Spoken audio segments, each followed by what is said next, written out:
ভাইয়া পড়তেছি কিন্তু ভুলে যাচ্ছি, কিভাবে কি করব? হ্যাঁ, পড়াশোনার ধর্ম হচ্ছে ভাইয়া ভুলে যাওয়া। তুমি যতই পড়বা ভুলে যাচ্ছ। তুমি যদি রাইট ওয়েতে না পড়ো, তুমি সবগুলা পরে ভুলে যাবা। আজকে পড়ছো, এক সপ্তাহ পরে, 5 দিন পরে দেখবো সব ভুলে গেছো। 10 দিন পরে তোমার কিছু মনে নাই, পরীক্ষার আগে তোমার মনে থাকবে না কিছু। তাই হচ্ছে রাইট ওয়েতে যদি পড়ো, সবকিছু মনে থাকবে। অন্য কোনো কাজ যখন করতেছো, এই কাজটা বারবার করার কারণে তোমার মনে থাকতেছে, কিন্তু তুমি পড়াশোনা বারবার যখন করতেছো না, ছাড়ে দিচ্ছ ওর মধ্যবর্তী জায়গায়, তখন হচ্ছে তোমার ভুলে যাচ্ছ। এর জন্য কি করবা? মনে করো তোমার হচ্ছে এটা এইচএসসি পরীক্ষা, সামনে তোমার এইচএসসি পরীক্ষা। তুমি বর্তমানে এক ধাপে আসছো, এই যে এই ধাপটা তোমাকে যাইতে হবে। এই ধাপটা হচ্ছে মনে করো তোমার 2 মাসের একটা ধাপ। এই 2 মাসের ধাপের যাওয়ার জন্য তুমি পড়াটাকে কিভাবে মনে রাখবা? মনে করো আজকে আজকে পড়ছো, 7 দিন পরে আবার এই পড়াটা রিভিশন দিবে। তুমি যখন এই পড়াটা 7 দিন পরে রিভিশন দিবা, তখন তো পড়াটা সবগুলো মনে থাকবে। তুমি যে আজকে পড়াটা পড়ছো, এই পড়াটা যদি তুমি কালকেই দেখো, তারপরের দিন দেখো, তুমি নিজে নিজে মনে করার চেষ্টা করো, দেখবা 50%, আস্তে আস্তে করে 30% মনে আসে, আস্তে আস্তে করে 20% মনে আসে।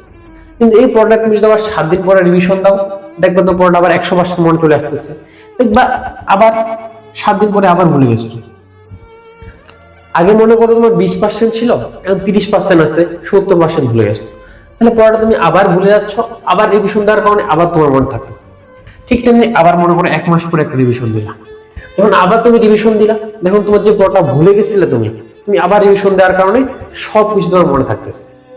কি থাকতেছে? মনে থাকতেছে। ঠিক তেমনি 2 মাস পর আবার একটা 15 দিন পরে দিলা, আবার একটা 15 দিন পরে দিলা। এভাবে যখন তুমি রিভিশন দিচ্ছ, আর গুরুত্বপূর্ণ একটা হচ্ছে তুমি নোট করা। তুমি যখন প্রথমবার পড়ছো, প্রথমবার তোমার যতই কষ্ট হোক, একটা পড়া, 2 দিনের পড়াটা 5 দিনে পড়ো, একটু নোট করে পড়ো।